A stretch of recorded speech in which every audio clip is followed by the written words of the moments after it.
নমস্কার, আমি মহারাজ কল্যাণেশ্বর বলছি। এই মাঙ্গলিক দোষ নিয়ে আমি বলছি।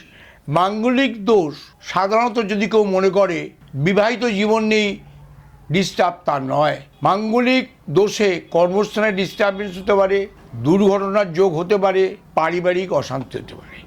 মাঙ্গলিক দোষ যদি থাকে, আমরা মঙ্গল গ্রহের জন্য পলা বলি, সেটা তার বডি ওয়েটের ওপর 70 কেজি যদি হয় 18 রতি, যদি 50 থেকে 60-এর মধ্যে হয় 16-17 রতি পলা পড়তে হবে। আপনারা জানেন একজন হিন্দি ফিল্ম স্টারের তার বৌমারও মাঙ্গলিক দোষ ছিল, সেই মাঙ্গলিক দোষ কাটাতে হয়েছিল, মন্দিরে গিয়ে তন্ত্রের মাধ্যমে কাটিয়েছিলেন।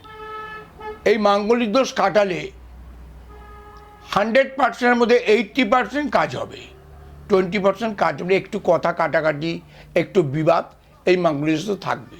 যদি পয়েন্ট ভালো থাকে, 18-র ওপর থাকে, তাহলে গণ টনগুলো ভালো থাকে, তাহলে খুব একটা প্রভাব পড়ে না। তবে মন্দিরে গিয়ে নারায়ণের সঙ্গে বিয়ে দিলেই মাঙ্গলিক দোষ কাটে না, এটা একটা ব্রাহ্মণরা করছে, এটা ঠিক নয়।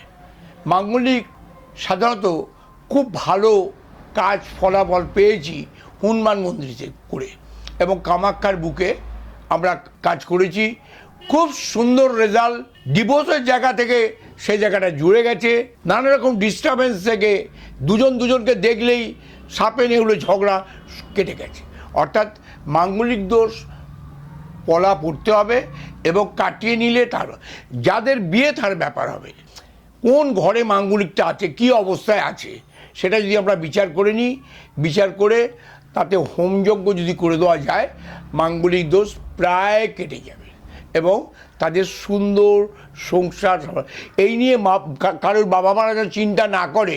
মাঙ্গলিক দোষ থাকতেই পারে, শরীর শারীরিক থাকতে পারে, ছন্নছাড়া থাকতে পারে, এটা নিয়ে আমরা জ্যোতিষী তন্ত্র সাধক আপনাদের অনেক গল্প শোনাবো, এই করতে হবে, এটা একদম মিথ্যে কথা।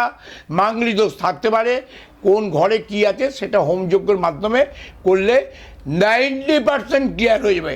আপনারা এসে দেখুন মাঙ্গলিক দোষ আমি বুঝিয়ে দেবো কেন, কোন ঘর থেকে হয়েছে, কেন। অনেক সময় 7ম ঘরে মাঙ্গলিক হয়, সেটা যদি বিচার করলে বেরোবে। অনেক সময় 7ম ঘরে মাঙ্গলিক হয় না।